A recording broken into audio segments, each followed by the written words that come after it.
지금 시중에 나와 있는 직독직해는요. 원칙이 부재라서 예외 천국이더라고요. 제가 보니까. 여러분 원칙이라는 것은 말이죠.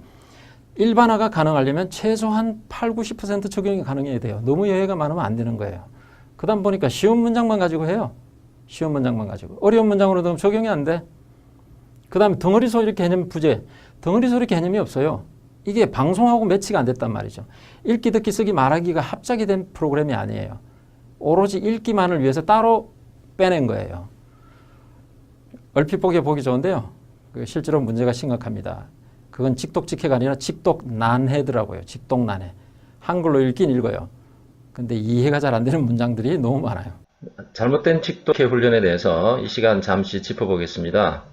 She's my step 하게 되면은 시중에 이런 경우가 있더라고요. 그녀는 해서 1대1로 이다, is, 이다, my staff, 내 직원 이런 식으로 1대1 대응한 경우가 있습니다. 근데 한국말에는 이게 없잖아요. 오히려 이렇게 하는 게 맞겠죠.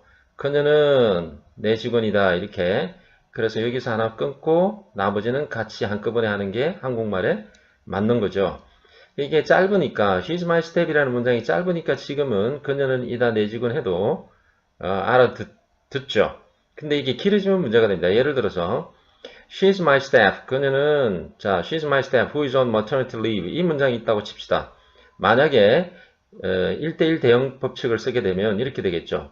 그녀는 she, 이다, is, my staff, 내 직원, who is on maternity leave는 출산 휴가 중인 이 관계사절이라 보고 이렇게 이제 하는 경우가 있더라고요.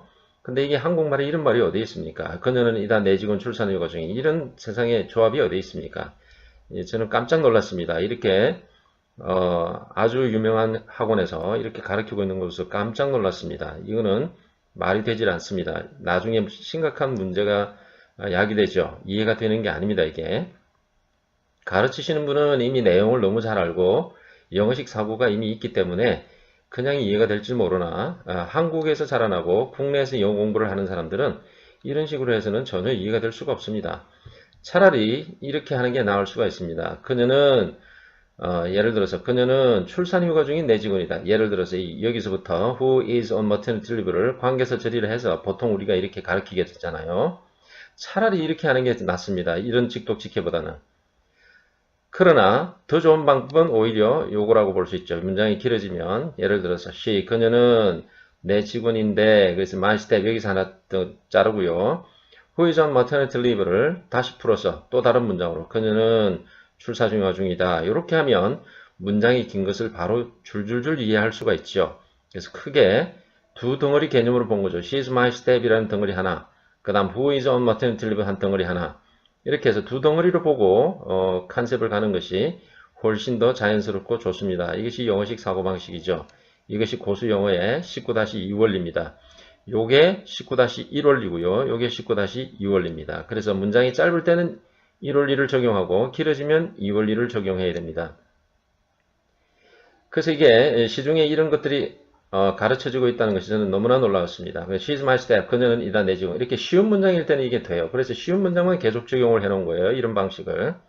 이게 문장이 길어지면 이게 안 되는 거죠. 근데 우리가 영어에서 문장이 긴 문장이 얼마나 많습니까? 간단한 인사할 때 짧게 문제가 없겠죠. 그러나 토론을 한다든지 회의를 한다든지 좀 더 깊이 있는 대화를 나누게 되면은 전부 다 문장이 이렇게 길어요. 길기 때문에 영어 방송이 이해가 되지 않을 뿐더러 본인도 말을 자유스럽게 할 수가 없는 거죠. 그래서 이거는 적용이 되지 않는 방식입니다. 이렇게 하면 안 됩니다. 그래서 최소한 훌륭한 직독직해의 법칙이라는 원칙이라는 것은 난이도가 높은 문장에도 적용이 돼야 되고요. 최소한 90% 이상이 적용이 가능해야 됩니다. 그리고 또 하나, 이게 단순히 직독직해만 해서는 되는 게 아니죠. 이제는 우리가 글만 보고 읽는 문제가 아니라 영어 방송을 듣고 이해하고 또 자신의 의견을 표현할 줄도 알아야 되겠습니다. 이제는 글로벌 시대이기 때문에 글로벌 비즈니스가 가능해야 되죠. 그래서 덩어리 소리 개념이 있어야 됩니다. She's my step이 한 덩어리로 보고요. 그 다음에 Who is on maternity leave를 한 덩어리로 보고 이렇게 두 덩어리로 볼 수 있는 덩어리 소리 개념이 있어야 영어 방송이 들리기 시작합니다. She's my step, who is on maternity leave 이렇게 빠른 속도로 넘어가기 때문에 하나하나 단어를 잘라 쓰는 영어 방송을 들을 수가 없습니다. 그래서 좋은 직독직해라는 것은 이렇게 90% 이상이 적용이 가능해야 되고 난이도가 높은 문장도 돼야 되고요. 그 다음에 직독직해뿐만 아니라 직청직해까지 영어 방송과 연관이 돼서 듣고 말하기도 연관이 되는 것이 좋은 직독직해 훈련이라고 할 수가 있습니다.